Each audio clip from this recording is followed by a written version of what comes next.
Hello guys, welcome back to my YouTube channel. I hope this video finds you in good health and मेरी videos आपके लिए अभी तक काफ़ी informative रही है एंड इसका पार्ट 1 जो स्कॉलास्टिक वाला है उसकी वीडियो ज़रूर देखना है जिससे कि ये वीडियो आपको ज़्यादा अच्छे से समझ आए और उस वीडियो में मैंने आंसर राइटिंग का भी फॉर्मेट बताया है. Now without any further delay I'll start the video, but before that please do like, comment, share and subscribe to my YouTube channel and hit the bell icon for further updates. So now I start the pedagogical consideration. इसका first जो point है वो है hands on learning, जिसका एक और term आप इसको बोल सकते हो एक्सपीरियंशियल लर्निंग बच्चे को प्रोवाइड करना.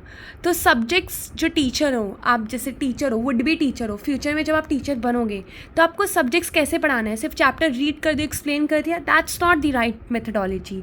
आप ऐसी मेथडोलॉजी चूज़ करो, ऐसी मेथड्स यूज़ करो जहाँ पे जो बच्चा है उसका एक्टिव रोल है.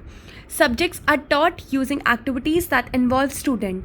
तो सब्जेक्ट्स ऐसे तरीके से पढ़ाओ जब पे बच्चा इन्वॉल्व है. अब वो आप कैसे कर सकते हो, जैसे ग्रुप प्रोजेक्ट्स दे सकते हो, डिस्कशंस होल्ड कर सकते हो, डिबेट्स हो सकती है, जिससे लर्निंग काफ़ी फन भी होगी और इंटरैक्टिव भी होगी. For example in a science class students might do a hands-on experiment to understand how plants grow. Next point is different ways of learning. तो अब आप भी देखो, आप एक अलग लर्नर होगे, विजुअल लर्नर हो सकते हो, कोई ऑडियो लर्नर हो सकता है, किसी को सुन के ज़्यादा अच्छे से चीज़ें समझ के आती है, किसी को देख कर ज़्यादा अच्छे से आती है, और किसी को सुन के और देख के दोनों को आती है, जिन्हें हम विजुअल एंड ऑडियो लर्नर्स दोनों कहलाते हैं. तो अब जो टीचर्स है वो कैसे बच्चों की इतनी अलग अलग नीड्स कैटर कर सकते हैं, उनको अलग अलग मेथड्स यूज़ करनी चाहिए, जिससे कि जितने भी सारे अलग अलग तरह के लर्नर्स हैं उनकी जो नीड्स है दे ऑल आर कैटर्ड.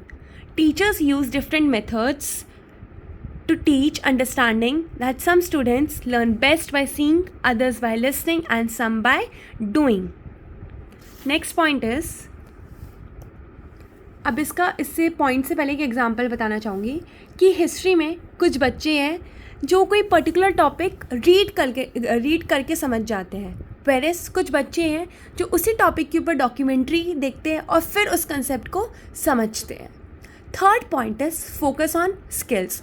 अब सब्जेक्ट ऐसे डिज़ाइन करो जो हेल्प करे बच्चे को कि उसकी स्किल डेवलपमेंट पे हो रही है, रादर देन रोट मेमोराइजिंग कि उसने पढ़ लिया और टेस्ट दे दिया.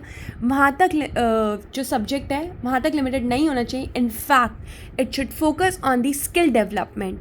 फॉर एग्जाम्पल, अब जो मैथ्स का सब्जेक्ट है वो भले ही बच्चा एडिशन और सब्ट्रैक्शन तो सीखता है, उससे एक और स्किल डेवलप होती है, वो होता है उसके problem solving skills and critically वो जो क्वेश्चंस को कैसे सॉल्व करता है. अब जो फिजिकल एजुकेशन है वो बच्चे को सिखाता है टीम वर्क.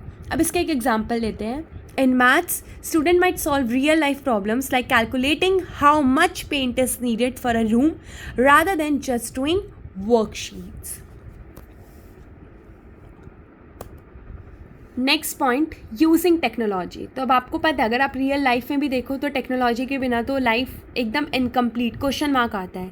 ऐसे ही अब टेक्नोलॉजी को हम कैसे, आईसीटी अपने जो कोर्स पढ़ा है वो इसी के बारे में, तो कि पढ़ाई टीचर थ्योरी तो पढ़ा रही है बट टेक्नोलॉजी का भी यूज़ करना चाहिए पढ़ाते वक्त. सब्जेक्ट्स ऑफन इंक्लूड करते हैं technology to help students learn better, जैसे कि कंप्यूटर्स, ऑनलाइन गेम्स या फिर एजुकेशनल वीडियोस. एंड स्कूल्स में काफ़ी प्रोजेक्टर्स होते हैं, स्मार्ट बोर्ड्स होते हैं. अब इसका एक एग्जांपल दिया हुआ है कि ज्योग्राफी की क्लास है और स्टूडेंट है वो यूज़ करते हैं Google Earth to explore different countries and their landscapes. Fifth point, student driven learning. In some subjects, students are encouraged to ask questions and explore topics they are curious about, making them more interested in learning. तो ये तो आपने CDP में भी पढ़ा होगा कि जो लर्निंग है वो कैसी होनी चाहिए, it should be student centred. तो सब्जेक्ट्स जो होते हैं, कुछ सब्जेक्ट ऐसे होते हैं जो, और एज अ टीचर भी आपको ये करना चाहिए कि अपने सब्जेक्ट में आप बच्चों को एंकरेज करो कि वो क्वेश्चंस है काफ़ी आपसे क्वेश्चंस पूछे, टॉपिक्स एक्सप्लोर करे, जो भी डाउट्स है वो क्लियर करे, जिससे कि जो लर्निंग है वो ज़्यादा इफेक्टिव हो. And that's it for this video. I hope you like my video and do like, comment, share and subscribe to my YouTube channel. And please hit the bell icon for further updates and do recommend me the topics in the comment section and I'll surely make a video on that. Till then, thank you. Keep supporting. Best wishes.